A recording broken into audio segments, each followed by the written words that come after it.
నమస్తే, welcome to Kakatiya TV corporator talk. ఈరోజు మన కాకతీయ టీవీ కార్పొరేటర్ టాక్ కార్యక్రమంలో భాగంగా మరి Sanathnagar constituency Ameerpet division corporator Ketineni Saraladevi గారు ఉన్నారు. మరి అమీర్పేటలో ఎన్నికల సమయంలో ఇచ్చిన హామీలు ఏంటి, మరి ఇప్పుడు ప్రస్తుత పరిస్థితుల నేపథ్యంలో మరి జిహెచ్ఎంసీ మరి అమీర్పేట కార్పొరేటర్ గారికి సహకరిస్తుందా లేదా, అసలు అమీర్పేట డివిజన్లో ఉన్న సమస్యలు ఏంటి, ఇప్పుడు ఆమె మాటలు తెలుసుకుందాం. మేడం నమస్కారం. మేడం అందరికీ శుభోదయం. కాకతీయ టీవీ వారికి నా శుభోదయం. Okay, thank you very much madam. మరి మీరు అమీర్పేట డివిజన్ కార్పొరేటర్గా ఎన్నికైనారు, ఫస్ట్ టైం అనుకుంటా ఐ థింక్. మరి దీనిపై మీ స్పందన ఏంటి?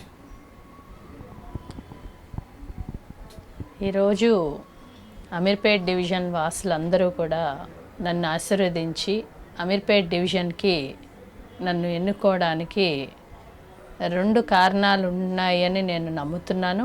ఒకటి, భారతీయ జనతా పార్టీ పదవిలో ఉన్నా లేకపోయినా మేము ఎప్పుడూ కూడా ప్రజల మధ్యలోనే ఉన్నాము.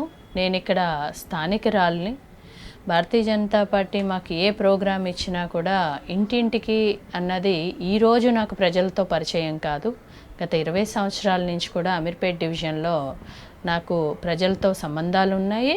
ఏదన్నా సమస్యలు వచ్చినా కూడా నేను కార్పొరేటర్ కాకపోయినా భారతీయ జనతా పార్టీ తరపున చిన్న చిన్న సమస్యలు వారు ఏ ఉన్నా కూడా నేను చేయటం వల్ల, వారందరితో నాకు సత్సంబంధాలు ఉండడం వల్ల ఈరోజు వారు నన్ను నమ్మి ఈరోజు నన్ను ఇక్కడ అమీర్పేట్ డివిజన్లో నన్ను గెలిపించారు. మన ఎన్నికల సమయంలో ప్రచారానికి వెళ్ళినప్పుడు అంటే మీరు ప్రజలకు ఎటువంటి హామీలు ఇచ్చారు, ఎంతవరకు నెరవేర్చారు, పరిస్థితి ఎలా ఉంది ఇప్పుడు ఇక్కడ? నేను కొన్ని భారతీయ జనతా పార్టీ పరంగా ఎజెండాస్ ఉన్నాయి. మా స్టేట్ పార్టీ ఎజెండాస్ ఏదైతే ఉన్నాయో అవి తీసుకున్నాను. అదే కాకుండా నా పర్సనల్గా కొన్ని అమీర్పేట్ డివిజన్ డెవలప్మెంట్ ఎజెండాగా కొన్ని నేను ఏదైతే నా పత్రంలో ఉన్నదో దానికి నేను ఇచ్చాను. దానికి ఈరోజు కూడా నేను కట్టుబడి ఉన్నాను. ఆల్రెడీ నేను క్లియర్గా అమీర్పేట్ డివిజన్ వాసులకు చెప్పాను ఏంటంటే, మొదటిసారి మనకెప్పుడు కూడా యోగా అన్నది middle class, upper middle class వీరందరూ కూడా యోగా సెంటర్స్కి వెళ్ళడం కానీ లేకపోతే యోగా సెంటర్స్లో చేయడం కానీ జరుగుతుంది. కానీ నేను అమీర్పేట్ డివిజన్లో మన బల్కంపేట్ బస్తీలో కమ్యూనిటీ హాల్లో యోగా సెంటర్ మొదటిసారిగా మొదలుపెట్టి, ఎందుకంటే ఎవరైతే పనులకు వెళ్తున్నారో ఒకప్పుడు ఉన్న ఆరోగ్యానికి ఇప్పుడు ఉన్న ఫుడ్ పరిస్థితులు వల్ల చాలా మార్పులు వచ్చినాయి. కాబట్టి ఈవెన్ ఇళ్లలో పనులు చేసే వాళ్ళకు కూడా యోగా అవసరం. కాబట్టి మొన్న నరేంద్ర మోడీ గారు యోగా డే సందర్భంగా మేము బల్కంపేట్ కమ్యూనిటీ హాల్లో నిత్యం ఇప్పుడు యోగా క్లాసెస్ జరుగుతున్నాయి. అది మన ప్రజలకు ఉపయోగపడేటట్టు ఉండాలి అని చెప్పేసి అక్కడ యోగా క్లాస్ ఇంకా కంటిన్యూ జరుగుతుంది, ఎప్పటికీ జరుగుతుంది. అది నా లెక్కలో అది నా మొదటి అడుగు. ఎందుకంటే ఆరోగ్యం ఉంటేనే అన్ని భాగ్యాలు మనం సంపాదించుకోవచ్చు. సో ఆ బలహీన వర్గాలు కూడా ఖచ్చితంగా ఆరోగ్యం మీద అవగాహన ఉండాలని చెప్పి అక్కడ యోగా క్లాసెస్ ఏర్పాటు చేసాం. ఇప్పుడు అది నడుస్తుంది. అదే కాకుండా ఇంకో 2 సెంటర్స్ కూడా ఏర్పాటు చేయడానికి దానికి ముందు అడుగులు వేస్తున్నాం. మేడం మీరు ఒక మహిళ, మరి బీజేపీ పార్టీ మహిళలను ప్రోత్సహిస్తుంది అనడానికి మీరే నిదర్శనం. మరి కార్పొరేటరే గెలిచారు, మరి దీనిపై మీ స్పందన ఏంటి? ఖచ్చితంగా అండి, భారతీయ జనతా పార్టీలో ఎప్పుడూ కూడా మహిళలకి చాలా ప్రత్యేక స్థానం ఉంది. ఇక్కడే కాదు, క్యాబినెట్లో కూడా స్థానం ఉంది, మినిస్ట్రీస్లో కూడా స్థానం ఉంది. ఇక్కడ చాలామంది ఎన్నో ప్రభుత్వాలు మహిళలకి మేము స్థానం ఇస్తాము అంటారు కానీ ఎక్కడా కనపడట్లేదు. కానీ భారతీయ జనతా పార్టీలో ఏదైతే 33% రిజర్వేషన్ ఉందో అది మాకు పార్టీలో కూడా ఆ పద్ధతిని ఈ రోజుకి కూడా మేము పాటిస్తాము. ఇంకా మేడం, అంటే సంతనగర్ నియోజకవర్గం కూడా ఇప్పుడు టీఆర్ఎస్ పార్టీ గెలుచుకుంది. మరి సంతనగర్ నియోజకవర్గంలో అమీర్పేట డివిజన్ ఉంది. అధికార పార్టీ మీద గెలవటం మామూలు విషయం కాదు. ఇంకా అధికార పార్టీ అంటే అంగబలం ఉంటుంది, అర్ధబలం ఉంటుంది. వాటన్నిటిని తట్టుకొని మీరు గెలిచారు ఇక్కడ. మరి విజయం ఎలా సాధ్యమైంది మీకు? ప్రజల ఆశీర్వాదం అండి. మేజర్గా ఎప్పుడూ కూడా భారతీయ జనతా పార్టీ డెవలప్మెంటే వారి ఎజెండా. రాజకీయాలు ఓన్లీ ఎలక్షన్స్ టైంలోనే తప్పితే డెవలప్మెంట్ ఖచ్చితంగా భారతీయ జనతా పార్టీ చేస్తుంది అని నమ్ముతున్నారు కాబట్టే ప్రజలు నన్ను ఆశీర్వదించి గెలిపించారు. ఎంత మేట వచ్చింది మేడం మీకు? 1500 వరకు వచ్చింది. గ్రేడ్ 1500 అంటే మామూలు విషయం కాదు. గెలుపుపై మీ స్పందన ఏంటి? మీరు అనుకున్నారా గెలుస్తారు ఖచ్చితంగా? ఎక్స్పెక్టెడా? ఎలక్షన్ క్యాంపెయిన్ అప్పుడే కూడా ప్రజలు ఓపెన్గా వచ్చి అమ్మ ఇంకా నువ్వే గెలవబోతున్నావు అని ప్రజలే ఆశీర్వదించారండి. అదే నా నమ్మకం. Okay right madam. మరి అంటే అమీర్పేటలో ఉన్న ప్రధాన సమస్యలు అంటే మీరు ఎలక్షన్ సమయంలో మీరు చెప్పారు మౌలిక సదుపాయాలు అమీర్పేట డివిజన్లో, మరి నేను గెలిచిన తర్వాత అమీర్పేట డివిజన్లో మౌలిక సదుపాయాలను కల్పిస్తానని చెప్పారు. పరిస్థితి ఏ విధంగా ఉంది ప్రజెంట్ ఇప్పుడు? యాక్చువల్గా 3 విషయాలు నేను ఐడెంటిఫై చేశానండి ఎలక్షన్ టైంలో. ఏంటంటే ఈ డ్రైనేజ్ వాటర్ డ్రింకింగ్ వాటర్లో కలిసిపోవడం ఒక మేజర్ ఇష్యూగా అమీర్పేట్ డివిజన్లో ఉన్నది. అది చాలా మేజర్ ఇష్యూగా ప్రతి వీధిలో నేను వెళ్ళినప్పుడు కూడా నేను అబ్జర్వ్ చేసి వాటర్ వర్క్స్ డిపార్ట్మెంట్ వాళ్ళతో అప్పుడు కూడా నేను మాట్లాడాను. ఎందుకంటే దాని గురించి అసలు ఎందుకు జరుగుతుంది ఏంటి అని పరిశీలించినప్పుడు నాకు అర్థమైంది ఏంటంటే ఇది ఎప్పటి నుంచో 15-20 సంవత్సరాల నుంచి కూడా పైప్ లైన్స్ మార్చని పరిస్థితుల్లో ఉన్నాయి. ఏదైతే ఉన్నాయో అవన్నీ కూడా ఇప్పుడు నేను వాటర్ వర్క్స్ డిపార్ట్మెంట్ వాళ్ళతో కూడా మాట్లాడి కొన్ని కొత్త పైప్ లైన్స్ వేయించి ఎట్టి పరిస్థితుల్లో, ఎందుకంటే ఒక చిన్న ఇంత పెద్ద సిటీ అని చెప్తున్నాం, మెట్రోపాలిటన్ సిటీ అంటున్నాము, తాగే మంచినీరు కూడా ఇవ్వకపోవడం అన్నది అది మన అసమర్థతకి చిహ్నంగా నేను రాష్ట్ర ప్రభుత్వాన్ని ఖచ్చితంగా నేను ఫీల్ అయ్యాను. సో అట్లీస్ట్ నేను అమీర్పేట్ డివిజన్ వరకు అన్న దాన్ని ఎక్కడో దిక్కున మనం అడ్డుకట్టు వేయాలి అని చెప్పి ఈవెన్ జిహెచ్ఎంసి వాటర్ వర్క్స్ వారితో కూడా కొంచెం బాగా చర్చించి నేను ఒకటే చెప్పాను, వారికి ఆదేశం కూడా క్లియర్గా ఇచ్చాను. ఎక్కడైతే మంచినీటిలో ఇప్పుడు ప్రజలందరూ కూడా పాపం ఎలా అయిపోయారంటే వాళ్ళు ఏమంటారు, అరగంట వస్తుందమ్మా మురికి నీరు, తర్వాత మంచినీరు వస్తుంది అని. అంటే ప్రజలు ఎంత అమాయకులో ఆలోచించండి. అరగంట వచ్చిన తర్వాత తెల్ల నీళ్ళు వస్తున్నాయంటే అవి శుభ్రంగా ఉన్నాయన్న గ్యారంటీ గవర్నమెంట్ ఇస్తుందా?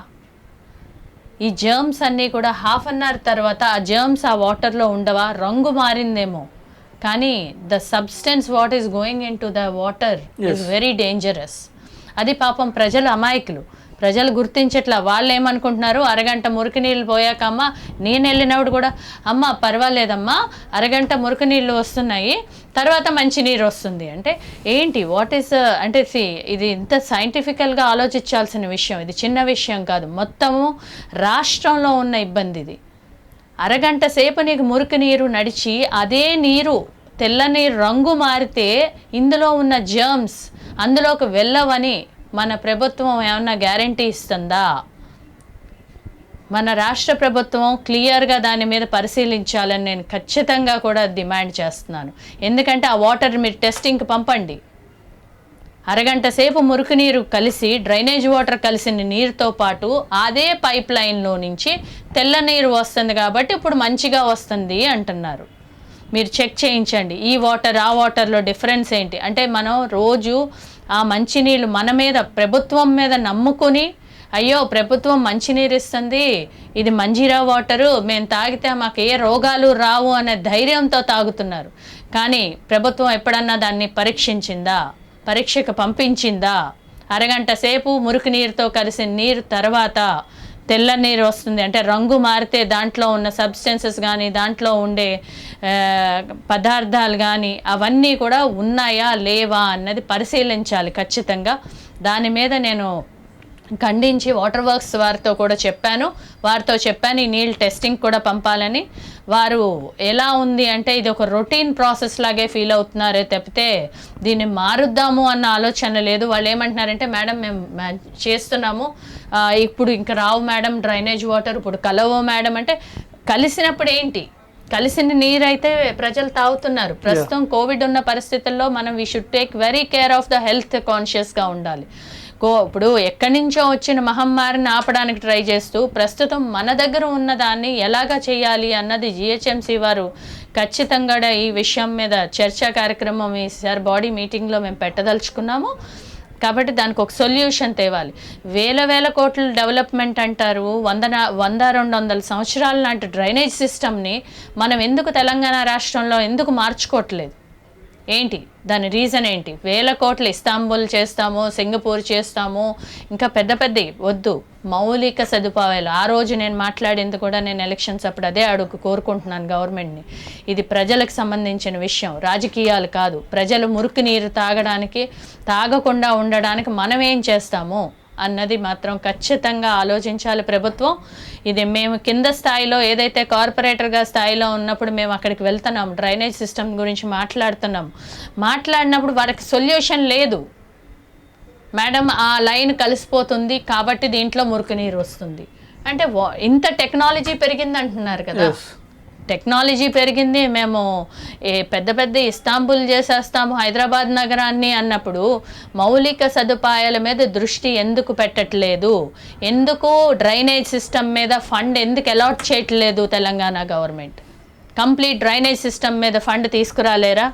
మీరు పెద్ద పెద్ద సిటీస్ చేయక్కర్లేదు, ప్రజలు కోరుకునే జిహెచ్ఎంసీ ట్యాక్స్ కడుతున్నారు. ఎందుకు? మౌలిక రోడ్డు, మంచినీరు, వాళ్ళకి కావాల్సిన ముందుకెళ్లాల్సిన ఏదైతే ఉందో ఆ సదుపాయాలు ఇవ్వమని మేము ఖచ్చితంగా డిమాండ్ చేస్తున్నాం. భారతీయ జనతా పార్టీగానే కాకుండా ఒక కార్పొరేటర్గా కూడా తెలంగాణ రాష్ట్రంలో అసలు డ్రైనేజ్ సిస్టమ్ ప్రక్షాళన చెయ్యాలని ఎందుకు అనుకోవట్లేదు? ఎందుకు మార్చలేరు?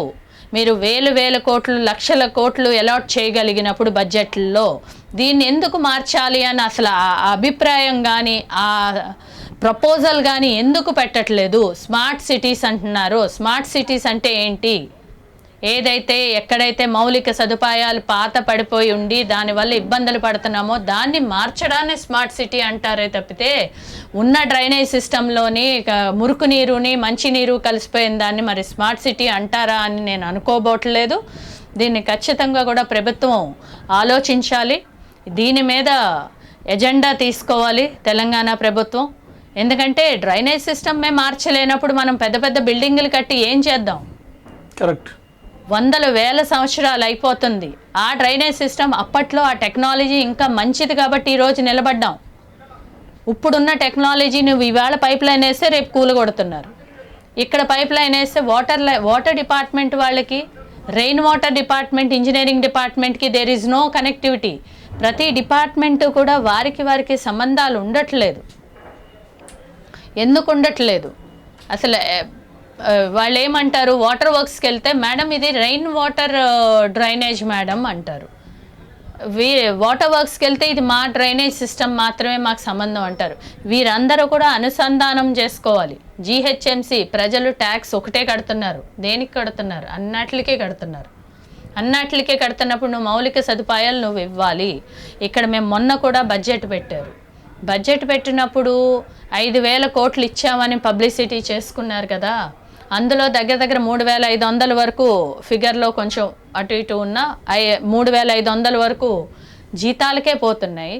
ఇంకా 1,200 ఎంత ఉన్నది అంటే ఒక కాన్స్టిట్యువెన్సీలో ఒక డివిజన్కి మీరు అసలు ఎంత ఇద్దాం అనుకుంటున్నారు? అసలు ఏ డెవలప్మెంట్ చేద్దాం అనుకుంటున్నారు? మీ ఎజెండా ఏంటి? ఎక్కడా కూడా ఇలా చేద్దాము అన్న సిస్టమ్, పేపర్ వర్క్ ఎక్కడా కూడా కనిపించట్లేదు. అది మేము ఖచ్చితంగా కూడా, ఎందుకంటే మేము కూడా ఇక్కడ ఉన్న ఇంజనీర్స్ని అడుగుతున్నాం, మేడం అది రోడ్స్ విషయంలోని రోడ్స్ వేసేటప్పుడు ఖచ్చితంగా కూడా డ్రైనేజ్ సిస్టమ్ వాళ్ళతో కోఆర్డినేట్ చేసుకోవాలి. రోడ్డు వేసాక డ్రైనేజ్ బగలు కొడతారు, డ్రైనేజ్ పలగొట్టాక రోడ్డు పలగొడతారు. ఇది రొటీన్ ప్రాసెస్. ఎప్పుడు కూడా ఓవరాల్గా ప్రజలు ఇబ్బంది పడుతున్నారు.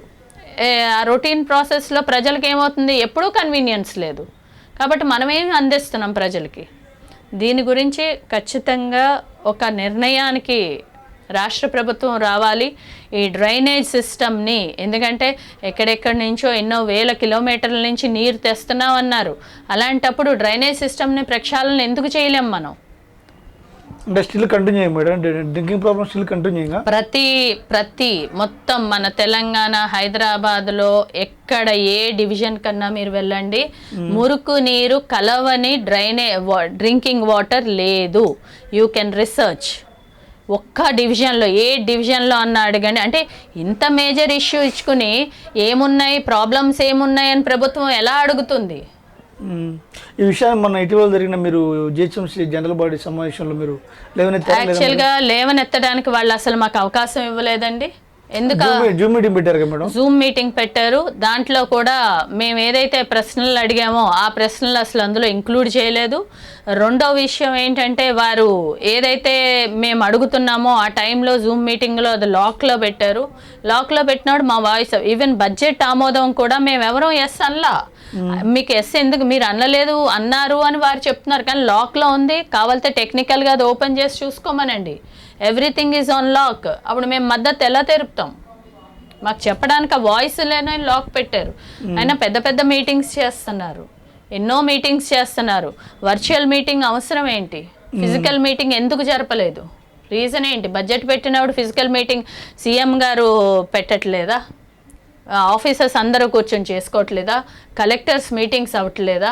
అలాంటిది ప్రజలతో ఎన్నుకోబడ్డ వాళ్ళం మేము, ప్రజల్లో ఉండి కింద ఉన్న సమస్యలు మేము చెప్పే అవకాశం మాకు ఇవ్వకపోవడం అన్నది అది సమంజసం కాదు. మేజర్గా కూడా మనం ఆలోచించాల్సిన విషయం ఏంటంటే ఈ డ్రైనేజ్ తెలంగాణ రాష్ట్రంలో హైదరాబాద్ నగరంలో ఖచ్చితంగా డ్రైనేజ్ సిస్టమ్ మార్చాలి. ఎందుకంటే మీరు ఏ డివిజన్ అన్నా మీరు తీసుకోండి, మీరు అందరూ రీసెర్చ్ చేయండి, ఎక్కడన్నా సరే మురికి నీరు లేని డివిజన్ నాకు చూపించండి. It's open challenge. ప్రతి డివిజన్లోని ఖచ్చితంగా కూడా మురుకు నీరు కలవని డ్రైనేజ్ లేదు. అంటే దీన్ని బట్టి మనం బాగున్నట్ట బాగాలేనట్ట అది ప్రభుత్వంకే వదిలేయాలి, ప్రభుత్వం ఆలోచించాలి. దానికి ఎందుకు బడ్జెట్ అలాట్ చేయట్లేదు? ఇప్పుడు బ్రిడ్జిలు కడుతున్నాము, అందానికి కడుతున్నామంటే నువ్వు తాగే నీరు ఇవ్వలేనప్పుడు నువ్వు ఎన్ని బ్రిడ్జిలు కడితే ఏంటి? నీ ఆరోగ్యం, ప్రజల ఆరోగ్యం కన్నా ఇంపార్టెంటా? ప్రజలు ఇప్పుడు కోవిడ్తో బాధపడుతున్నారు. కోవిడ్తో బాధపడుతున్నప్పుడు ఎక్కడ సోషల్ డిస్టెన్సెస్ ఎక్కడ జరుగుతున్నాయి? ప్రతిదీ కూడా ప్రభుత్వం ఎప్పుడు కూడా ప్రజలు చాలా మంచివాళ్ళండి. ప్రభుత్వం ఒక నామ్ తీసుకుంటే ఇలా చెయ్యండి అంటే భయంతోనో భక్తితోనో ప్రజలు ఎప్పుడూ పాటిస్తారు. ప్రజల్ని ఎప్పుడూ తప్పు పట్టడానికి లేదు. మన పాలసీస్ మనం క్లియర్గా ఉంటే ప్రజలు ఖచ్చితంగా దాన్ని అమలు పరుస్తారు. అమలు పరచకపోవడం ఎప్పుడూ లేదని నేను నమ్ముతాను. మేడం, అంటే మీ అమీర్పేట డివిజన్కి సంబంధించిన సమస్యలపై అంటే వ్యక్తిగతంగా మీరు మేయర్ని కలిశారా, కలవలేదా? లేదా మీ మేయర్ని కానివ్వండి, కమిషనర్ కానీ కలిసి మీ అమీర్పేట సంబంధించిన సమస్యలు మేము జోనల్ కమిషనర్ గారిని కలిసామండి. ఇక్కడ కొన్ని ఇబ్బందులు కూడా ఉన్నాయి. ఆఫీసర్స్ ఇప్పుడు ఎలా ఉన్నారు అంటే ఆఫీసర్స్ వారి డ్యూటీ వారు చేయాలి. రాజకీయ నాయకులుగా మేము ఎదురు పోరాడతాము, అపోజిషన్గా మేము మాట్లాడతాము, వారు మాట్లాడతారు, అది వేరు. కానీ ఆఫీసర్స్కి వాళ్ళ డ్యూటీస్ వాళ్ళు చేయడం ఇంపార్టెంట్.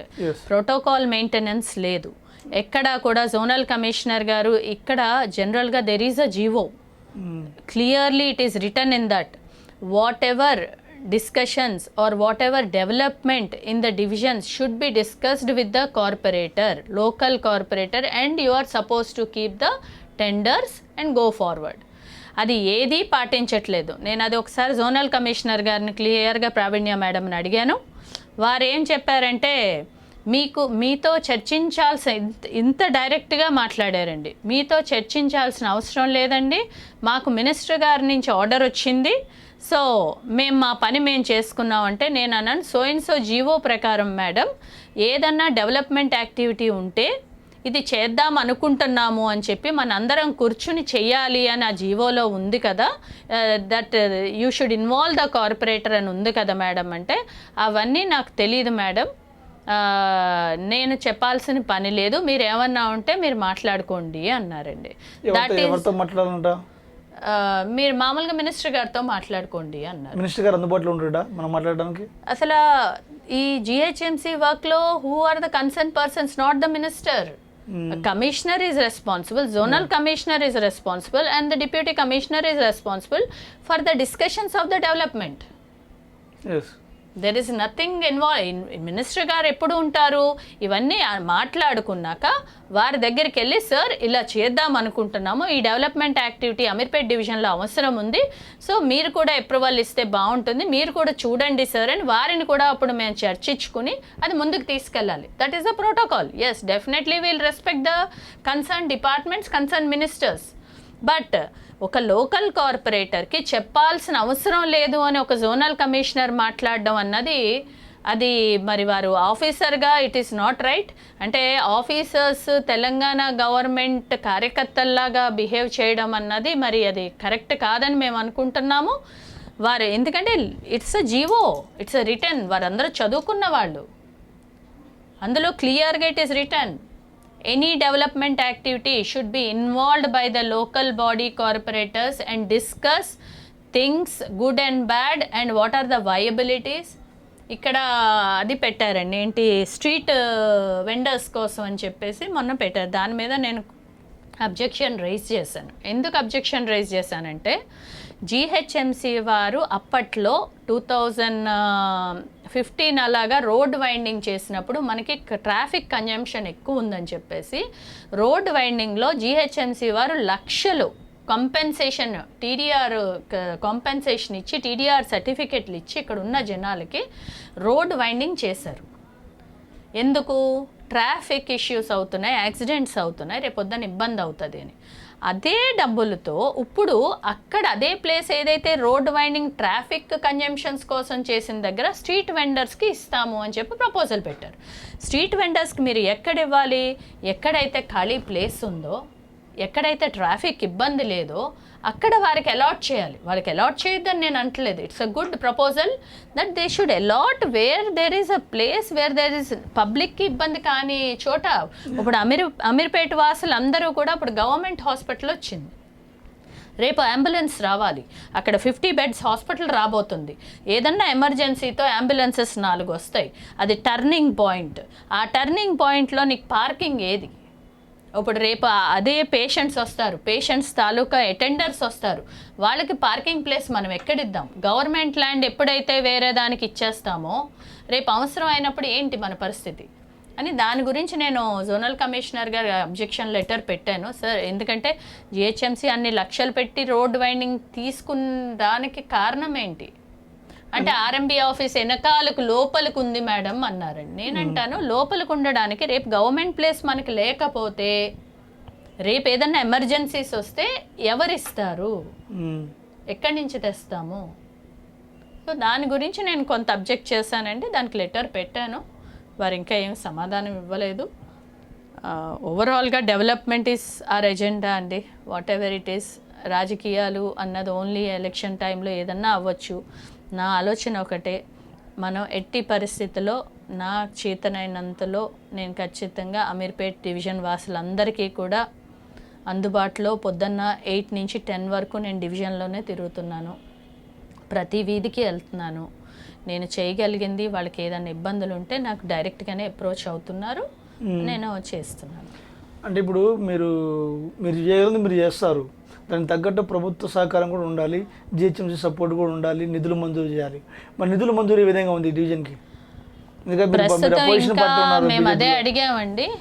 ప్రస్తుతం మేము దాని గురించే క్లియర్గా అడుగుతున్నాము. మరి ఏంటి అమీర్పేట ప్రతిదేనండి. ఇప్పుడు టెండర్స్ కూడా ఏం చేస్తున్నారు అనుకుంటున్నారు, వారు మాకు అసలు ఇంటిమేషన్ చేయట్లా, ఓకే, వారే వేసేస్తున్నారు. ఇక్కడ రోడ్డు వేస్తున్నామన్న విషయం చెప్పట్లేదు, రోడ్డు తీసేస్తున్నామన్న విషయం చెప్పట్లేదు. కొంత ఇబ్బందులు ఉన్నాయి, బట్ ఓకే, ఇబ్బందులు చెప్తూ ప్రజల్ని నేను పని ఆపుతానని నేను అన్నా. ఆ ఇబ్బందులన్నీ కూడా ఎదుర్కొని దాన్ని సాల్వ్ చేసి నేను ముందుకెళ్తానండి. ఖచ్చితంగా అమీర్పేట్ డివిజన్ డెవలప్మెంట్కి ఏదన్నా సరే I will be in front. అంటే ఫస్ట్ మీరు కార్పొరేటర్ ఎన్నికైనప్పటి నుంచి ఇప్పటి వరకు చేంజెస్ వచ్చినాయా, అదే కంటిన్యూ చేసిందా పరిస్థితి? ప్రజలు చెప్తున్నారండి ఏమనంటే 2 విషయాలు ఏంటంటే, అమ్మ మీరు వచ్చాక మేము ఇల్లు ప్రశాంతంగా కట్టుకుంటున్నాము అని చెప్పారు. ఎందుకు ప్రశాంతంగా కట్టుకుంటున్నారమ్మా, ఎప్పుడన్నా ఇల్లు కట్టుకునేదే కదా అని అడిగాను. మాకు ఇల్లు కట్టుకునేటప్పుడు ఎన్నో ఇబ్బందులు ఉన్నాయి, మాకు ఎంత కరప్షన్ ఉండేదో మాకు తెలుసు, మేమందరం ఇబ్బంది పడ్డాం. ఇప్పుడు మీ దయ వల్ల మేము అలాంటి ఇబ్బంది లేదు. నేను ఈరోజు కూడా చెప్తున్నా ప్రజలకి, మీరు లీగల్గా కట్టుకోండి, ఏ విధంగా నా సహకారం కావాలితే అది నేను చేస్తాను. ఎవరు నా పేరు చెప్పి ఏది అడిగినా కూడా మీరు ఎవరికి రూపాయి కూడా ఇవ్వాల్సిన అవసరం లేదు అని మాత్రం నేను ప్రజలకు చెప్తున్నాను. అంటే దీన్ని బట్టి లాస్ట్ టైం పనిచేసిన కార్పొరేటర్ కానీ, తర్వాత ఎమ్మెల్యే కానీ, స్థానిక ప్రజాప్రతినిధులు జోక్యం ఎక్కువ ఉందనుకోవాలి లాస్ట్ టైం. ఇప్పుడు ఇంకా అది ప్రజలు మీకు చెప్తారు, ప్రజలనే మీరు అడగచ్చు. యాజ్ అ మీడియాగా మీకు ప్రజలే ఆన్సర్స్ చెప్తారు. సరే, ఓకే మేడం. అంటే ప్రధానంగా చూసుకుంటే అంకమ్మ బస్తీ ఇంకా అలాగానే ఉంది. వాళ్ళ డబుల్ బెడ్రూమ్ కూడా ఇవ్వలేదు. అసలు అమీర్పేట డివిజన్ డబుల్ బెడ్రూమ్ పరిస్థితి ఏ విధంగా ఉంది? యాక్చువల్గా ఇక్కడ ఎక్కడా కూడా ఇప్పుడు అంకమ్మ బస్తీ నా ఎలక్షన్స్ ముందు కూడా నేను వెళ్ళానండి. వెళ్ళినప్పుడు కూడా నేను వాళ్ళతో చర్చించినప్పుడు అది వాళ్ళకి పట్టాలు ఇచ్చారు. ఆ రోజుల్లో 35 మందికి పట్టాలు ఇచ్చారు. 35 మందిలో ఎన్టీఆర్ టైంలో ఇచ్చారు. అప్పుడు ఒక్క ఆమె ఎవరో చనిపోయారన్నారు. వాళ్ళు పిల్లలు అలా గుడుసులు వేసుకుంటూ ఉన్నారు. నేను వారితో చెప్పింది ఏంటంటే, అమ్మా ఏ రాజకీయ నాయకులు చేయడం కాదు, మీరు లీగల్ ప్రాసెస్లో ఏముందో ముందుకెళ్ళండి, దానికి నేను సహకరిస్తాను. ఎందుకంటే వాళ్ళు ఎలా ఆశ పెట్టుకుంటున్నారంటే, ఇప్పుడు వేరే లీడర్ వచ్చారు, వేరే మినిస్టర్ వచ్చారు, వేరే ఎమ్మెల్యే వచ్చారు, అన్న మీరు చేసేస్తారా అన్న. But they are not following the due procedure of law. ఈరోజు అది చేసుంటే ఈ పాటికి వాళ్ళ ప్రాబ్లమ్ సాల్వ్ అవుతుందని నేను అనుకుంటున్నాను. సో నేను వారితో అదే చెప్పాను. లీగల్గా కూడా వాళ్ళు నాకు అప్రోచ్ అయ్యారు. నేను అన్నాను, ఫ్రీగా మీకు ఒక లాయర్ని పెట్టి, ఎందుకంటే మనం ఏదన్నా సరే we should be official, not political status. ఎందుకంటే ప్రాబ్లమ్ సాల్వ్ అవ్వాలంటే అఫీషియల్గా వాళ్ళకి ఏం డాక్యుమెంట్స్ ఉన్నాయి, వాళ్ళకి ఎంతవరకు ఏమేమి ఇవ్వాలి, ఇప్పించగలుగుతాం మనం అన్నది నేను అఫీషియల్గానే దాన్ని ఫైల్ చేయమని చెప్పాను. వాళ్ళందరూ కూడా అమ్మ మీరు చేస్తే మేము ఉంటాము, మాకు ఒక దారి అవుతుందని. సో దానికోసం ప్రయత్నిస్తున్నాను. డబుల్ బెడ్రూమ్స్ ఒకటి కూడా శాంక్షన్ కాలేదు ఇక్కడ? లేదండి, Ameerpet division there is no site for it. Site వేరే కాడ ఉంటుంది కదా, ఇక్కడ ఎందుకు ఉండదు? సైట్ అమీర్పేట్ డివిజన్కి ఎక్కడా కూడా ఇవ్వలేదు డబుల్ బెడ్రూమ్స్కి.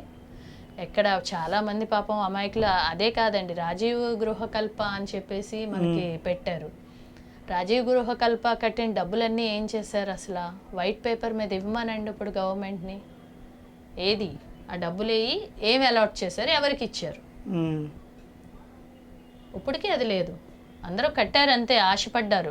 ఇదేంటి first phase, second phase, third phase houses అని చెప్పేసి డిఫరెంట్ ఛార్జెస్ తీసుకున్నారు. 5,000 కూడా కట్టించుకున్నారు. 5,000 అంటే ఎంతమంది జనాలు కట్టారు, అమౌంట్ ఎంత వచ్చింది? దానికి ఈ రోజు కూడా ఆన్సరబిలిటీ లేదు. అమౌంట్ ఎంత గవర్నమెంట్కి పోయిందా? మరి గవర్నమెంటే కదండి, వారు చెప్పాలి కదా అది ఎక్కడుంది అన్నది. మరి ఈ రోజుకి కూడా దానికి ఆన్సర్ లేదు. అందరూ ఏంటంటే పాపం చిన్న ప్రాణాల వాళ్ళు ఏమనుకున్నారు, సరేలే దానికోసం ఆఫీసుల చుట్టూ ఎన్నిసార్లు తిరుగుతాం అనుకుంటున్నారు. ఓవరాల్గా ట్రాన్స్పరెన్సీ ఎప్పుడు వస్తుందో ఆ రోజు మనము మన ప్రభుత్వాన్ని ఖచ్చితంగా కూడా ప్రశ్నించే రోజులు వస్తాయి. ఎట్టి పరిస్థితుల్లో Bharatiya Janata Party development only is our agenda. ఎక్కడ డెవలప్మెంట్ జరగలేదో అక్కడ భారతీయ జనతా పార్టీ ప్రశ్న ఎప్పుడూ ఉంటుంది. దాన్ని డెవలప్మెంట్ అయ్యే వరకు మా పోరాటం మేము చేస్తాం. మొత్తం 47 45 బీజేపీ కార్పొరేటర్లు?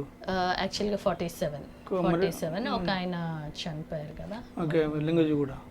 మరి 46 కార్పొరేటర్లు వచ్చిన తర్వాత అంటే జిహెచ్ఎంసీలో ఎలా ఉంది పరిస్థితి? మామూలుగా అంటే టీఆర్ఎస్ మార్పు ఉందండి, మార్పు ఉంది. ఎందుకు ఉంది అంటే మేము ప్రజలతో సంబంధాలు పెట్టుకుంటున్నాం.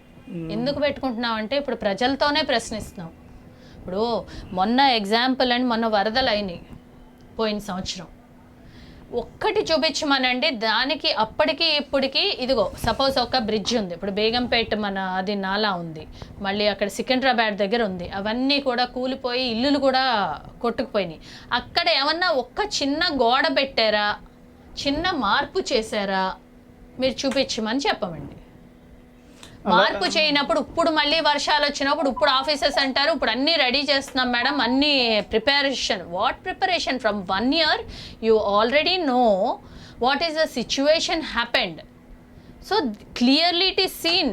మనకేం కొత్తగా ఏం రీసెర్చ్ చేయక్కల్లా. ఆల్రెడీ ఎక్కడెక్కడ వరద ముంపు ప్రాంతాలు ఉన్నాయో ఐడెంటిఫై అయిపోయినాయి. ఐడెంటిఫై అయిన కాడ డేంజరస్ జరిగినాయి, మనుషులు ప్రాణాలు కూడా కొంతమంది పోయారు, అలాగే ఆస్తి నష్టాలు అయినాయి. నీకు అది క్లియర్గా కనిపించినప్పుడు ఇప్పుడు కొత్తగా ఏం ప్రిపరేషన్ చేస్తున్నారు అన్నది మాకు అర్థం కావట్లేదు. మీరు ఏం మార్చారు?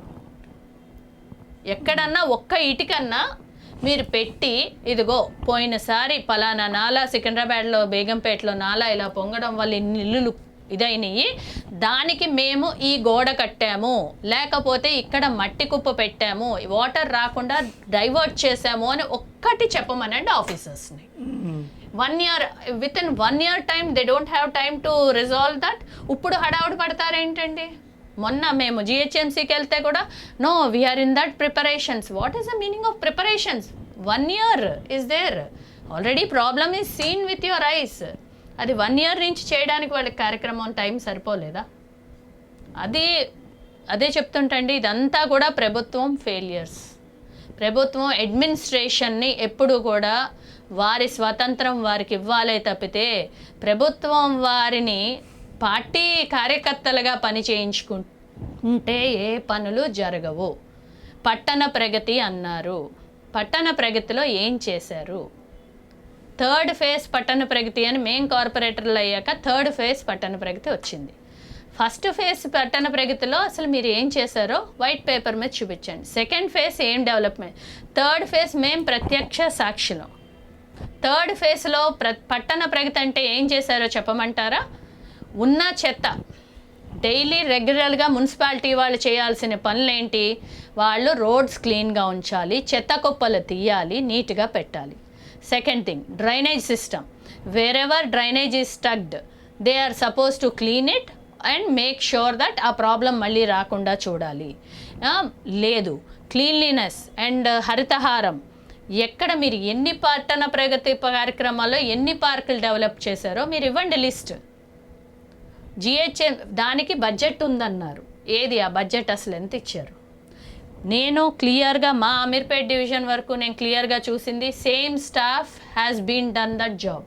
అసలు అది రెగ్యులర్ జాబ్ అండి. దానికి కొత్తగా పట్టణ ప్రగతి అని ఎందుకు పెట్టారు? అది రెగ్యులర్గా జిహెచ్ఎంసీ వాళ్ళు చేసే పనులు అవి. దానికి అసలు what is the meaning of that? అంటే ప్రజల్ని డైవర్ట్ చేస్తున్నారా? అంటే కార్పొరేటర్ని నేను ఇంకొకటి మాత్రం ఇందులో నేను గ్రహించింది, అది కరెక్టో రాదో తప్పో మీరే గమనించాలి. కార్పొరేటర్స్ డ్యూటీ ఏంటి అసలు? పాలసీస్లో డెవలప్మెంట్కి డివిజన్కి ఏమేం కావాలో అవన్నీ మేము రీసెర్చ్ చేసి గవర్నమెంట్ జిహెచ్ఎంసీ వారి దగ్గర కూర్చొని మేయర్ గారి దగ్గర కూర్చొని చర్చించి డెవలప్మెంట్, ఇప్పుడు సపోజ్ ఒక మొత్తం పైప్ లైన్ పోయింది, ఆ పైప్ లైన్ ఎన్నో 100 ఏళ్ళ నుంచి ఉంది, అది పోతే ఆ కొత్త పైప్ లైన్ వేయాలి, అలాంటి కొత్తవి పెట్టాలే తప్పితే మమ్మల్ని జిహెచ్ఎంసీ వాళ్ళు చేసే ఊడ్చే పనుల దగ్గరికి వెళ్ళి మీరు వెళ్ళి ఆ ఊడ్చడం చూడండి, కుప్పలు చూడండి, మట్టి చూడండి అంటే they want to divert the situation so that the time will be spent. ఎందుకంటే ప్రజలు ఏమవుతుందండి, లిటరల్గా ప్రజలు ఏమడుగుతారు, సరే మేడం మా ఇంట్లో నాల రావట్లేదు మేడం, మా ఇంట్లో చెత్త ఉంది మేడం అంటే the corporator will be busy with these activities. ఎందుకంటే ఇది పెద్ద సమాజం, దగ్గర 50,000 మంది ఉన్న సమాజం ఇది. 2 లక్షల మంది ఉన్నారు అమీర్పేటలో. వాళ్ళ సమస్యలు చెప్తే నేను రోజు ఆ సమస్యల మీదే ఉంటే ఇంకా నేను ముందు పాలసీస్ దగ్గర నేను ఎక్కడ ఇన్వాల్వ్ అయ్యే టైం ఉంటుంది?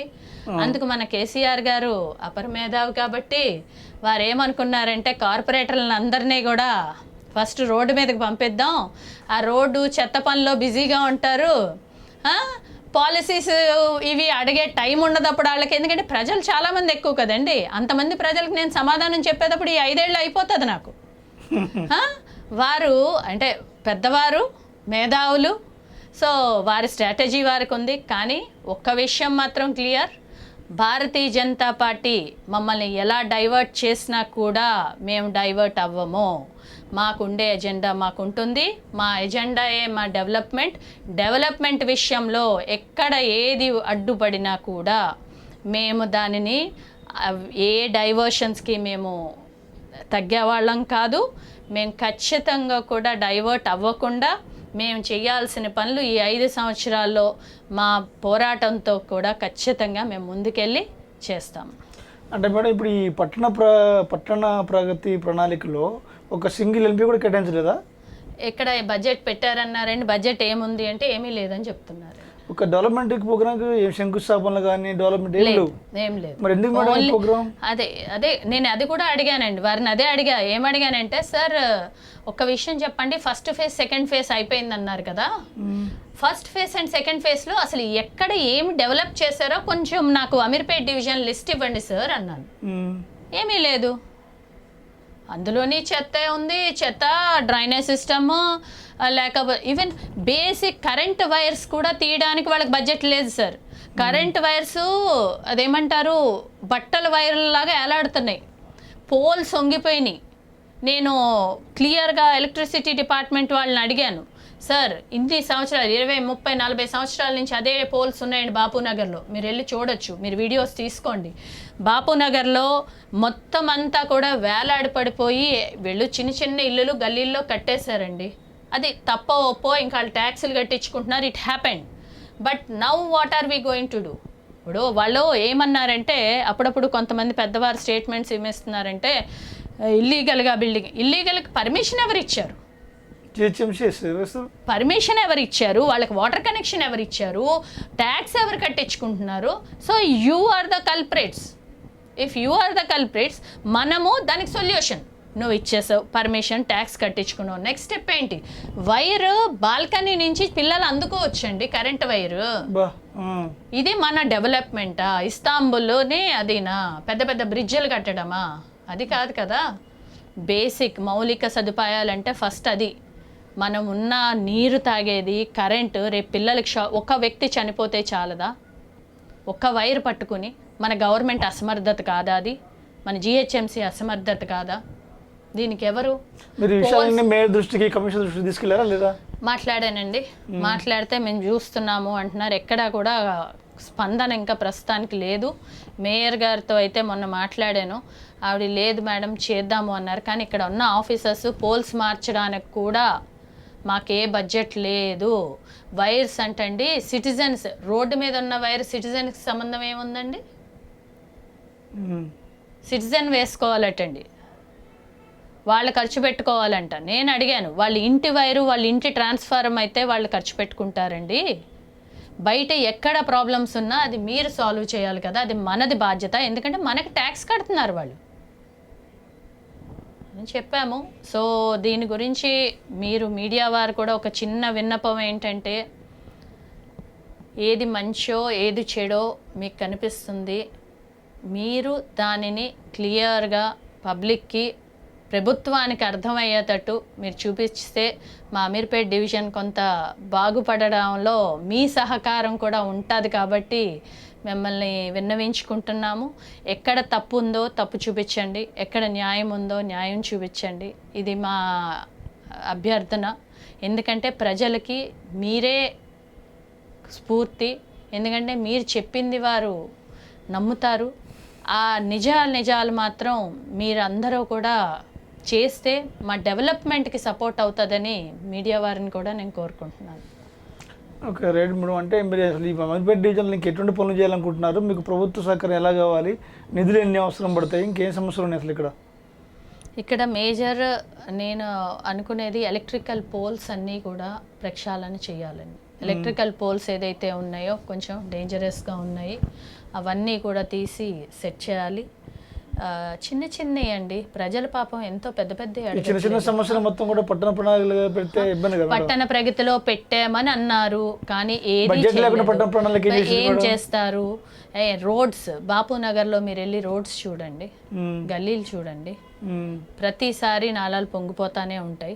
ఇవన్నీ కూడా నేను వచ్చాక కూడా ఆఫీసర్స్తో కొంచెం స్ట్రిక్ట్గా ఉంటే కొంతమందికి పెద్దవాళ్ళకి నచ్చట్లేదు. అయినా సరే నా పోరాటం అయితే ఆపను. అది అయ్యే వరకు కూడా ఖచ్చితంగా నేను చేపిస్తాను. ఎవరికో భయపడి నా అమీర్పేట్ డివిజన్ వరకు మాత్రం నేను అన్ని విధాలా పోరాడతాను. పోరాటంతో నేను ఆ ఫండ్ తెచ్చుకొని ఖచ్చితంగా బాగు చేయడానికి నా ప్రయత్నం నేను చేస్తాను.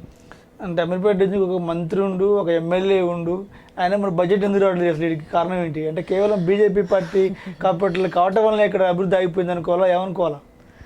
అది వారికే వదిలేసానండి, మీరు చెప్పాలి కదా. మీరు బీజేపీ కార్పొరేటర్ కావటం వల్లనే ప్రభుత్వం నిధులు ముందుకు చేయటం లేదా? ఏం జరుగుతుంది అసలు? ఉన్నదండి, అలా భేదాభిప్రాయాలు అయితే ఉన్నాయి. సో ఎలక్షన్స్ వరకు అది ఉండాలి తప్పితే డెవలప్మెంట్ విషయంలో అది ఉండకూడదని కోరుకుంటున్నాము. సో ప్రభుత్వం కానీ మంత్రివర్యులకు కానీ ఒకటే అభ్యర్థన, ఏదన్నా సరే ఈ డివిజన్లో డెవలప్మెంట్కి మీ ప్రభుత్వ సహకారం ఉంటే మనం అమీర్పేట్ డివిజన్ని ఒక మార్పు చేయగలం. ఎందుకంటే వరల్డ్ వైడ్ అమీర్పేట్ అంటే చాలా famous. Ameerpet is a computer hub. దీన్ని మనం నిలబెట్టుకోవాలి. జాతీయంగా కానీ ఎవరు చూసినా కూడా మంచి పేరు ఉంది. ఆ పేరుని మనం నిలబెట్టుకోవాలి అంటే మౌలిక సదుపాయాలు, ప్రతి రోడ్డు ఫస్ట్, నీరు, మురికి నీరు, ఎలక్ట్రికల్ సిస్టమ్, దీన్నంతా కూడా ప్రక్షాళన చేయాలి. దీనికి అమీర్పేట్ డివిజన్కి ఖచ్చితంగా బడ్జెట్ అలాట్ చేయాలని కోరుకుంటూ మేము ముందుకు వెళ్ళి దాన్నంతా కూడా పూర్తి స్థాయిలో ఎక్కడా కూడా కరప్షన్స్ లేకుండా ఆ పని చేయించాలని మా కోరిక. దాన్ని బట్టి ఇంకా ప్రభుత్వానికే వదిలేస్తామనండి. మరి ప్రభుత్వానికి వదిలేస్తే సరిపోదు, మీరు పోరాటం చేయాలి, లేకపోతే ఖచ్చితంగా పోరాటం. అసలు రాకపోతే పోరాటమే మా నెక్స్ట్ స్టెప్ అండి. ఇప్పుడు మేము ఆల్రెడీ పోరాటమే చేస్తున్నాం. మొన్న ఎల్లమ్మ గుడి దగ్గర 30 ఏళ్ళ నుంచి ఉన్నది తీసేస్తాం అని అన్నారండి. అంటే కొన్ని విషయాలు రాజకీయ పరంగా చేస్తున్నారు. నేనేమంటానంటే అన్ని రాజకీయ కోణంతో చూడకూడదు. ప్రజల దృష్టితో, ప్రజల ఆలోచనతో అది ఉన్నదా, నిజమా, అబద్ధమా అని పరిశీలించి చేయాలి తప్పితే ఏదో అప్పటికప్పుడు ఏదో చేస్తున్నాము అని చూపించుకోవడానికి చేయడం అంత సమంజసం కాదు. ఇంకోటి అమెరికా అంటే అమీర్పేట నుంచి అమెరికా వెళ్ళిపోతారు అంటే అమీర్పేట డివిజన్కి అంత మంచి పేరు ఉంది. కోచింగ్ సెంటర్లు ఎక్కువ ఉన్నాయి, హాస్టల్స్ ఇక్కడ ఉన్నాయి. తెలంగాణ, ఏపీ 2 తెలుగు రాష్ట్రాలకు కూడా అమీర్పేట అంటే మహా అడ్డా అయిపోయింది విద్యార్థులకి. మరి ఇక్కడ ఖచ్చితంగా మౌలిక సదుపాయాలు కల్పించాల్సిన బాధ్యత ప్రభుత్వంపై ఉంది. ఇప్పుడు కరోనా సమయం, మరి ఈ పరిస్థితుల నేపథ్యంలో మరి డెవలప్మెంట్ ఆ విధంగా జరగట్లేదని ఆరోపణలు వస్తున్నాయి. ఫ్రీ వ్యాక్సినేషన్ ఇస్తే హెల్త్ సెంటర్కి వెళ్తే అంటే కొన్ని బాధాకరమైన విషయాలు మేము ఫేస్ చేస్తున్నామండి. కానీ యాజ్ అ లీడర్ ఎన్నుకున్నారు కాబట్టి ఆ బాధలు మేము సహించి దాన్ని ముందుకు తీసుకెళ్ళాలి. బాధపడుతున్నామని మేము అక్కడ ఆగము, ఖచ్చితంగా ఆగము. వ్యాక్సినేషన్ మోదీ గారు ఫ్రీ వ్యాక్సినేషన్ ఇచ్చారు. దానికి వారు ఒక్కరోజు ఏంటి చిన్న ఎగ్జాంపుల్ చెప్తున్నాను. వ్యాక్సినేషన్ ఏమో మోదీ గారు మొత్తం పంపిస్తుంటే ఒక్కరోజు ఈ 28 days కాకుండా 50 days నామ్స్ వచ్చినాయి అని చెప్పేసి అక్కడ ఉన్న వాళ్ళు కూడా ఎలా చెప్పేస్తున్నారంటే అండి, ప్రభుత్వంలో స్టేట్ గవర్నమెంట్ వారు ఎంప్లాయీస్ అందరికీ కూడా కొన్ని ఆర్డర్స్ ఎలాగంటే సెంట్రల్ గవర్నమెంట్ని మీరు తక్కువగా చూపించండి అని ఆల్రెడీ ఆర్డర్స్ పాస్ అయినాయి. లేకపోతే ఒక ఆఫీసర్కి పని ఏంటండి?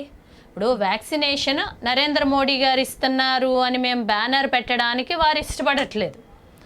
అయితే ఒక్కరోజు లేట్ అవుతే ఒక హెల్త్ సెంటర్ వాళ్ళు ఒకళ్ళు అన్నారు, ఏమని, ఎల్లమ్మా సెంట్రల్ గవర్నమెంట్ని అడగండి అమ్మా, వాళ్ళు టైం తీసుకుంటున్నారు, మమ్మల్ని ఏం చేయమంటారు అన్నారు. తప్పు లేదు, నువ్వు చెప్పావు. మరి సెంట్రల్ గవర్నమెంట్ మోదీ గారు ఇస్తున్నారమ్మా వ్యాక్సిన్ అని ఎందుకు చెప్పట్లేదు అదే నోటుతో, అదే ఆఫీసర్స్? ఇప్పుడు రెండూ చెప్పాలి కదండి. ఆఫీసర్స్ డ్యూటీ ఏంటి? Whatever is existing as it is they are suppose to reveal. ప్రభుత్వం వారికి అలాగ ఆర్డర్స్ ఇచ్చిందేమో మరి. వారు అదే చెప్తుంటండి, ప్రభుత్వం ఆఫీసర్స్ ఎప్పుడూ కూడా కార్యకర్తలుగానో పార్టీకి అనుకూలంగానో ఉండకూడదు. వారు ఎప్పుడూ కూడా సమన్యాయం చేయాలి. వారి డ్యూటీస్ వారు పర్ఫెక్ట్గా చేస్తే కూడా సంస్థలో చాలా మార్పులు వస్తాయి. అంటే అసలు ప్రోటోకాల్ పాటిస్తున్నారా లేదా అమీర్పేట డివిజన్లో? అంటే మంత్రి ఉండి ఇక్కడ ఎమ్మెల్యే ఉండి అందరూ వస్తుంటారు పోతుంటారు, మరి ప్రోటోకాల్ పాటిస్తున్నారా లేదా అధికారులు ఇక్కడ? మీకు ప్రోటోకాల్ పాటించట్లేదండి. దాని గురించి కూడా పోరాటం చేస్తున్నాము. మీకు చెప్పాల్సిన పని లేదని అంటున్నారు, మీకు తెలీదు అంటున్నారు, మర్చిపోయాం అంటున్నారు. But directly or indirectly they are clearly ఆయన మాజీ కార్పొరేటర్లే ఇంకా కార్పొరేటర్ లాగా ముందుకు వస్తున్నారు, వారిని పక్కన పెట్టుకుంటున్నారు, వారి పేరు చెప్తున్నారు. ఈ అఫీషియల్ ప్రోగ్రామ్స్ అయినప్పుడు కూడా టీఆర్ఎస్ జెండాలు పెడుతున్నారు. మన కమ్యూనిటీ హాల్ ఓపెనింగ్ అయ్యింది. ఓపెనింగ్ అయినప్పుడు అఫీషియల్గా టీఆర్ఎస్ జెండాలు పెట్టడం తప్పు. మరి భారతీయ జనతా పార్టీ ఒక్క జెండా ఉంటే జిహెచ్ఎంసీ వాళ్ళు ఈవెన్ దో నేను కార్పొరేటర్ అయినా కూడా వెంటనే తీసేస్తున్నారు. మరి అడిగామండి, అడిగితే లేదు మేడం మేము తీసేస్తున్నాము అన్నారు. అసలు ఒప్పుకోలేదు కదండి. ఇప్పుడు ఎలా అంటే చెప్తున్నాం కదండి, అధికారులు కూడా టీఆర్ఎస్ పార్టీ కార్యకర్తల్లా వ్యవహరిస్తున్నారు. అది కరెక్ట్ కాదు. వారు కూడా కొంచెం పునరాలోచించాలి. ఆలోచించి చేస్తే బాగుంటుంది. మీరు చాలా సాఫ్ట్గా ఉన్నారు. మరి సాఫ్ట్ ఏం లేదండి. I will go by rules and definitely I will take the actions on paper. ఎందుకంటే Bharatiya Janata Party is a party with a difference. ఏది చేసినా న్యాయబద్ధంగా మేము ముందుకు వెళ్తామే తప్పితే ఏదో అరిసేసో చేసో వారిని కాదు. On paper will take every report from them so that there will be answerability for them. అంటే బీజేపీ జెండాలను పెట్టనినప్పుడు టీఆర్ఎస్ జెండాలు అక్కడ ఎలా పెడుతున్నారు? అంటే మీకు క్వశ్చన్ రేజ్ చేయాలన్నా వద్దు అక్కడ? అడిగామండి. అడిగితే వారు కాదు మేడం తీసేస్తున్నాం మేడం మినిస్టర్ గారు చెప్పారు, లేకపోతే ఇంకా రీజన్స్ మొన్న ఎల్లమ్మ గుడి దగ్గర పెట్టారు. మొత్తం అంతా అది పబ్లిక్ చూశారు, అందరూ చూశారు. మేము ఒక్క జెండా కూడా, నన్ను అడిగారు మా కార్యకర్తలు, అమ్మా మేడం మనం కార్పొరేటర్ కదా మనం పెట్టొద్దా అంటే అది రూల్స్ ఎగెనెస్ట్ అన్నారు. కాబట్టి మనం రూల్స్ ఎగెన్స్ట్ వెళ్ళొద్దు, పర్వాలేదు మన జెండా లేకపోయినా మనం పబ్లిక్తో ఉండాలి తప్పితే జెండాలతో కాదు మనం చూపించుకునేది అని నేను క్లియర్గా చెప్పాను. అందుకే మేము ఒక జెండా కూడా పెట్టలేదు. ఇప్పుడు సంతనగర్ నియోజకవర్గంలో బీజేపీ కార్పొరేటర్లు ఎంతమంది ఉన్నారు మేడం? ముగ్గురు ఉన్నారండి. మొత్తం డివిజన్ 10, 8, 5 5లో ముగ్గురు ఉన్నారు బీజేపీ కార్పొరేటర్. అంటే మెజార్టీ కార్పొరేటర్లు మొత్తం బీజేపీ వైపు ఉన్నారు. సో ఈ నేపథ్యంలో మరి సంతనగర్ ఎమ్మెల్యే మంత్రి తలసాని శ్రీనివాస్ యాదవ్ గారు మీ బీజేపీ కార్పొరేటర్లకు సహకరిస్తున్నారా లేదా ఇక్కడ అభివృద్ధి విషయంలో? ఇప్పుడు వరకు చెప్పింది అదే కదండి, కొంచెం ఇబ్బందులు ఉన్నాయి.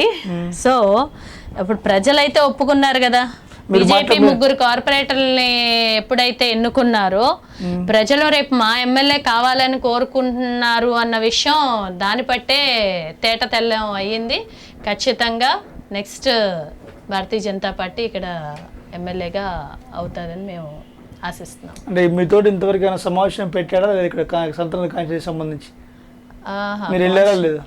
కాన్స్టిట్యుయెన్సీకి సంబంధించి అంటే మాకు ఎల్లమ్మ గుడికి ఎప్పుడు పిలిచారండి, దానికి వెళ్ళాము. ప్రిపరేషన్ మీటింగ్ కోసం వెళ్ళాము, చేసాము. అయితే ప్రిపరేషన్ కొన్న కళ్యాణ లక్ష్మి అది కొన్ని ఇచ్చారు, అప్పుడు నేను వెళ్ళలేదు. ఎందుకు వెళ్ళలేదు అంటే అది అఫీషియల్గా కాకుండా కొంచెం వారి ఇంటి దగ్గర చేశారు కదా, మనం అఫీషియల్గా వెళ్ళాలి కదా అని చెప్పేసి వెళ్ళలేదు. బట్ ఓకే, ఇక్కడ కళ్యాణంకి మాత్రం ప్రతి ఇంటిమేషన్ నాకు ఇచ్చారు. ఆ కళ్యాణం ప్రోగ్రాంలో కూడా నాకు తెలుసున్నాయి, నేను షేర్ చేశాను. కోవిడ్ సందర్భంగా మేము కొన్ని మాస్క్లు అది కూడా పంచిపెట్టడం జరిగింది, ఎవరైతే భక్తులు మాస్క్లు వేసుకోకుండా వచ్చారు అని. భోజనాలు మాత్రం కొంచెం తగ్గిస్తే బాగుంటుంది, పెట్టకపోతే బాగుంటుంది అని అభిప్రాయం పడ్డాము, అప్పుడు చెప్పాము మేము.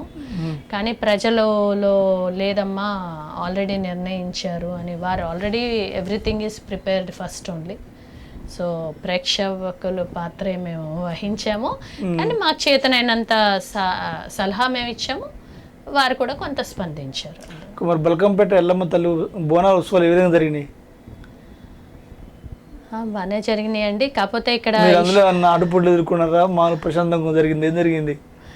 ఆటుపోట్లు ఎదుర్కోవడం అంటే అదే చెప్తున్నానండి, officers are not maintaining their protocols. They should maintain, they are the officers. రాజకీయ పరంగా ఎదురు పార్టీ ఏది చేసినా అది రాజకీయ పరంగా మేము అనుకుంటాం, అది తప్పు కాదు. ఎస్, ఖచ్చితంగా కూడా వారి భావాలు వారికి ఉంటాయి, మా భావాలు మాకుంటాయి, మేము పోరాడతాం. కానీ ఆఫీసర్స్ ఎప్పుడూ కూడా వారు ఎవరికి ప్రోటోకాల్ ఇవ్వాలి? ప్రజెంట్ ఉన్న కార్పొరేటర్కి ఇవ్వాలి. ఆ ప్రోటోకాల్ ఎంతవరకు అవుతుంది అంటే, మేము ఈవో గారు క్లియర్గా మాకేం చెప్పారంటే, I'm not a protocol for you madam. What happened?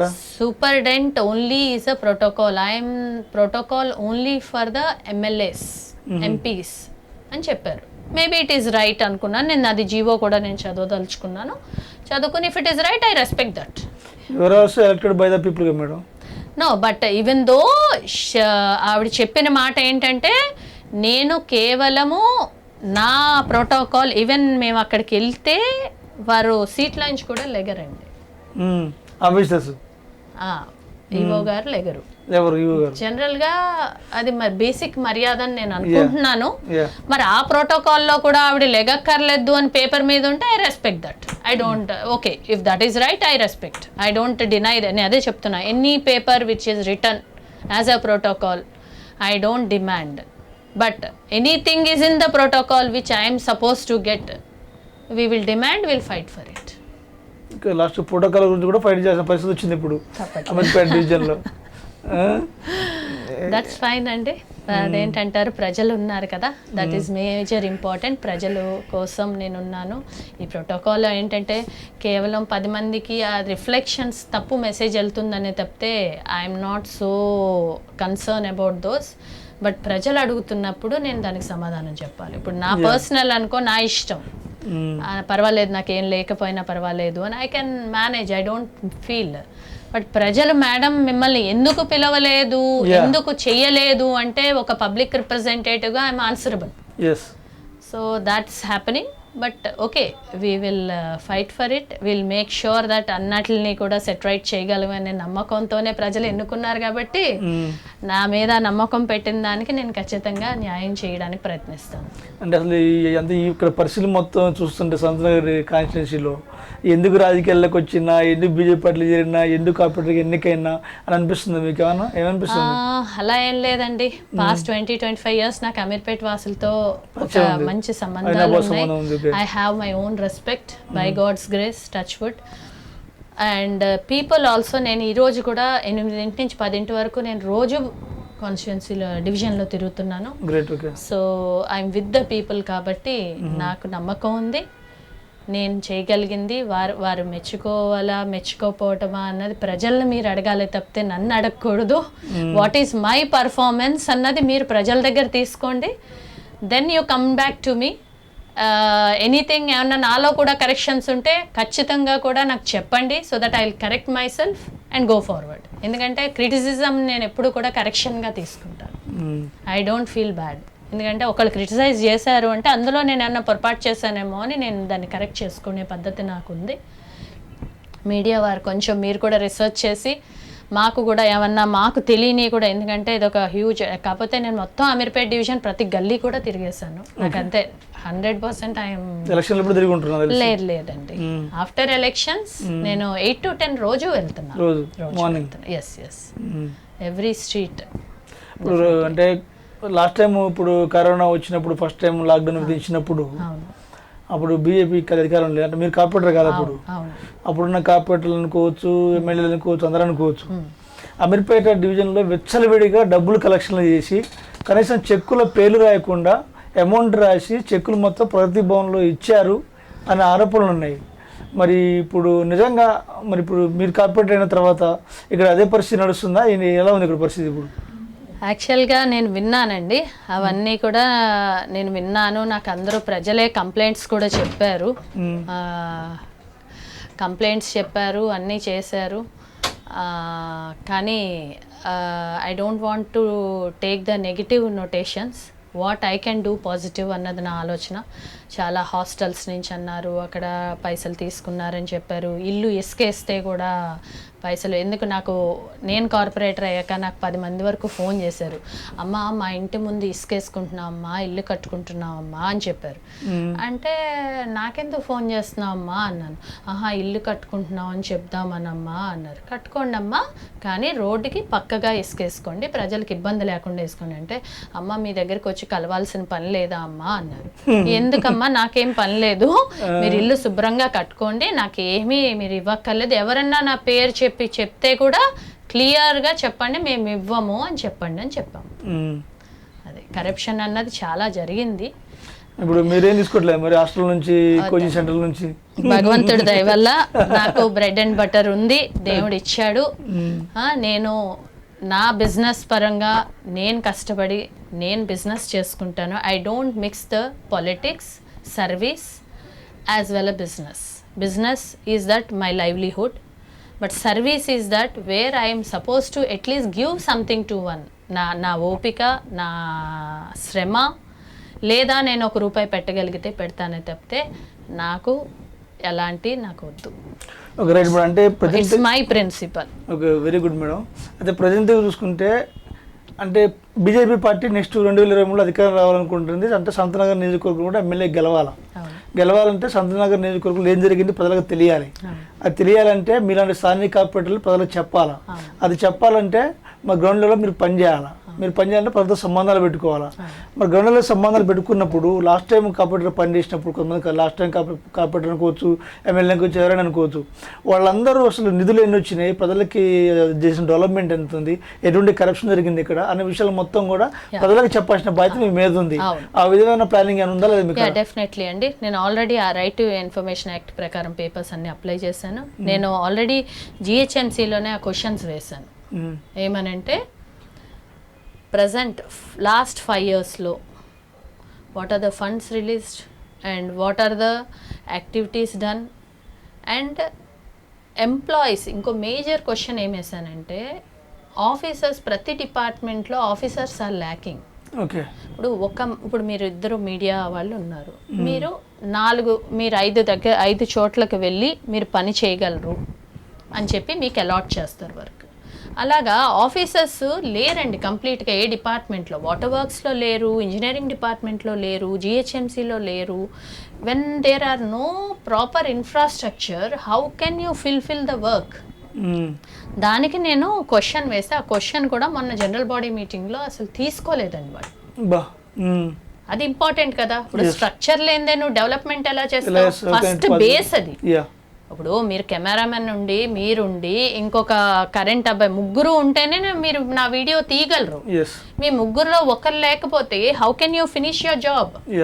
That is happening in the government అండి. దానిని కూడా పూరించాలి అని చెప్పేసి నేను డిమాండ్ చేస్తాను. Okay right madam. అంటే మరి మీరు బీజేపీ కార్పొరేటర్గా మరి 2023లో బీజేపీని గెలిపించడానికి మరి అమీర్పేట డివిజన్లో పార్టీని ఏ విధంగా బలోపేతం చేస్తున్నారు?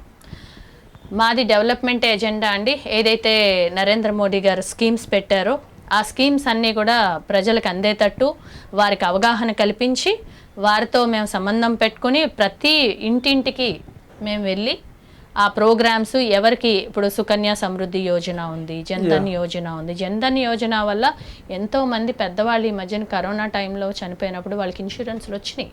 ఆ రోజు మేమందరం మేమేం గెలిచలేము అప్పుడు కార్పొరేటర్గా, అయినా సరే మేము 1000 అకౌంట్లు జన్ధన్ అకౌంట్లు మేము అమీర్పేట డివిజన్లో చేయించాం.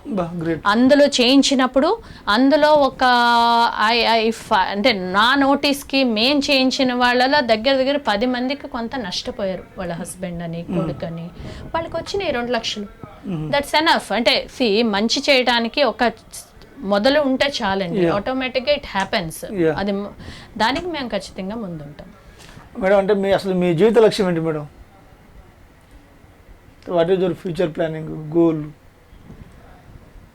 తెలంగాణ రాష్ట్రంలో ఫస్ట్ జిహెచ్ఎంసీకి ఎన్నికపడ్డాను కాబట్టి ఖచ్చితంగా మౌలిక సదుపాయాలు వచ్చే వరకు మా భారతీయ జనతా పార్టీ కార్పొరేటర్లు అందరం పోరాడి ఏదైతే ఈ డ్రైనేజ్ సిస్టమ్ ఉందో ఫస్ట్ ఆ డ్రైనేజ్ సిస్టమ్ని ఎలా మారుస్తారు అని ప్రభుత్వంతో ఖచ్చితంగా గట్టిగా పోరాడి అది మార్చడానికి మేము ప్రయత్నిస్తాం. అది నా గోల్. ఎందుకు అంటే అది మేజర్ ఇంపార్టెంట్ థింగ్. ఎందుకంటే రోజు వెళ్ళే నీరు, తాగే నీరు ఫస్ట్ ఇంపార్టెంట్. అప్పుడే మన తెలంగాణ ప్రజలు ఆరోగ్యంగా ఉంటారు. కాబట్టి ఫస్ట్ నా ఎజెండా అది.